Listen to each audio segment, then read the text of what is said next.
నూలులో శతాబ్దాల గౌరవం, పట్టు పరంపరకు ప్రతీక, సంప్రదాయానికి శాశ్వత చిరునామా సఖీ.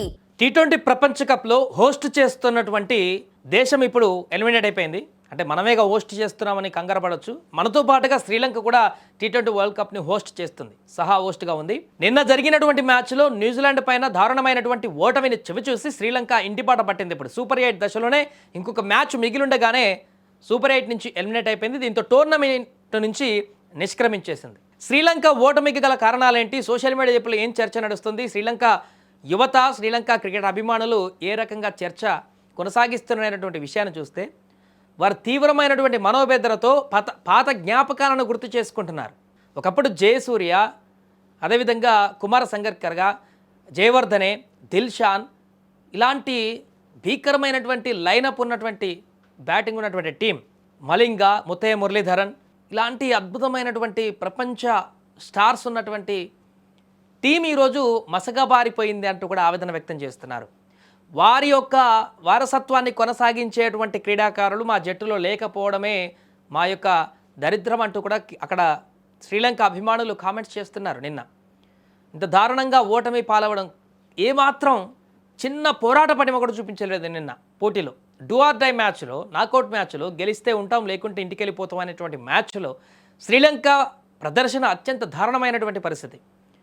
వరుసగా గెలుస్తూ వస్తున్నటువంటి శ్రీలంక గ్రూప్ స్టేజ్ నుంచి ఆస్ట్రేలియా మీద కూడా గెలిచింది. అలాంటి సందర్భంలో శ్రీలంక సూపర్ 8కి వచ్చేసరికి ఒక్కసారిగా పూర్తిగా సీన్ మారిపోయింది. అంటే అతి కాన్ఫిడెన్సా లేకుంటే ప్లేయర్లలో ఆ పస లేకపోవడమో తెలియదు. కానీ మొదట బ్యాటింగ్ చేసినటువంటి న్యూజిలాండ్, ఇక్కడ ఒక చర్చ కూడా నడుస్తుంది. శ్రీలంక న్యూజిలాండ్ మ్యాచ్లో టాస్ గెలిచినటువంటి శ్రీలంక బౌలింగ్ తీసుకోవడమే అతిపెద్ద తప్పిదం అంటూ కూడా చెప్తున్నారు విశ్లేషకులు. ఎందుకంటే ఆ పిచ్ అలాంటిది, పూర్తిగా సెకండ్ బ్యాటింగ్కి ఏమాత్రం అనుకూలం కానటువంటి పిచ్ అంట అది. అలాంటి తరుణంలో శ్రీలంక మొదట న్యూజిలాండ్కి బ్యాటింగ్ ఇవ్వడం ఏంటి అనేటువంటి ప్రశ్న కూడా ఉత్పన్నమైంది తర్వాత శ్రీలంక బ్యాటింగ్ చూసిన తర్వాత.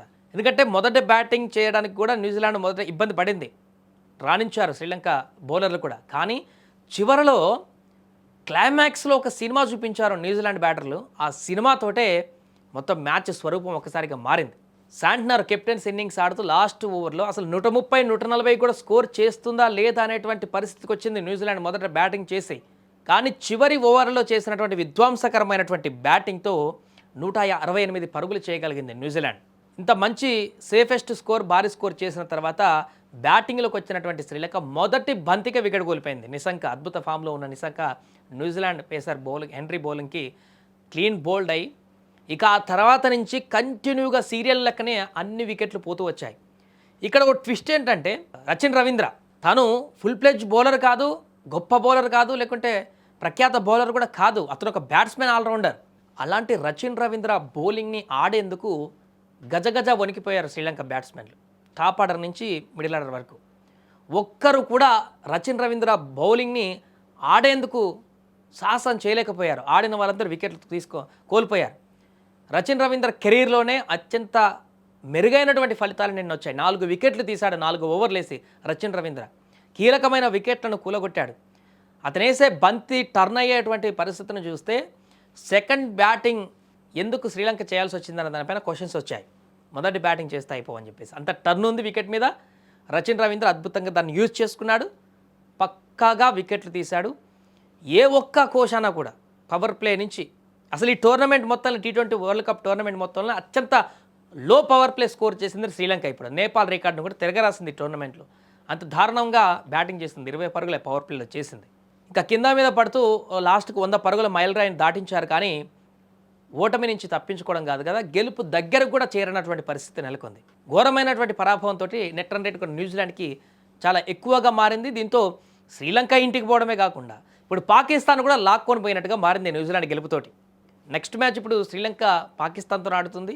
అక్కడ పాకిస్తాన్ ఒకవేళ గెలిచినా నెట్ రన్ రేట్ భారీగా కావాల్సి ఉంటుంది పాకిస్తాన్కి. అలాగే న్యూజిలాండ్ ఇంగ్లాండ్ మీద ఓడిపోతేనే అది కూడా, లేకుంటే పాకిస్తాన్ కూడా ఆల్మోస్ట్ ఇంటికి పోయినట్టే.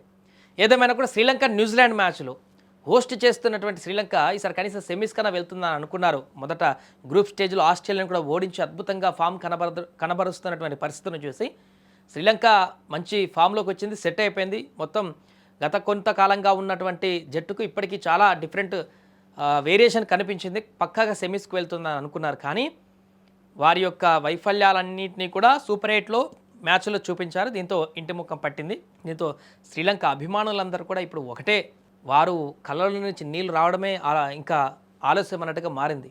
గత వైభవాన్నంతా గుర్తు చేసుకుంటున్నారు. ఒకప్పుడు జయసూర్య, శంకర్కర, జయవర్ధనే, దిల్షాన్, రత్నవేలే, అదేవిధంగా ముత్తయ్య మురళీధరన్, మలింగ, ఇలాంటి అద్భుతమైనటువంటి స్టార్ ఆటగాళ్ళు ఉన్నటువంటి శ్రీలంక ఈరోజు ఒక్కరంటే ఒక్కరి మీద కూడా గ్యారంటీ హోప్స్ పెట్టుకోలేనటువంటి పరిస్థితికి దారితీయడం క్రికెట్లో ఉన్నటువంటి శ్రీలంక క్రికెట్ బోర్డులో కూడా ఉన్నటువంటి లోపాలంటూ కూడా కామెంట్లు చేస్తున్నారు. ఏదేమైనా కూడా శ్రీలంక మొత్తానికి T20 వరల్డ్ కప్ నుంచి ఎలిమినేట్ అయింది. పూర్తిగా ఇంకొక మ్యాచ్ మిగిలినా కూడా అది నామమాత్రపు మ్యాచ్గానే మిగిలిపోతుంది.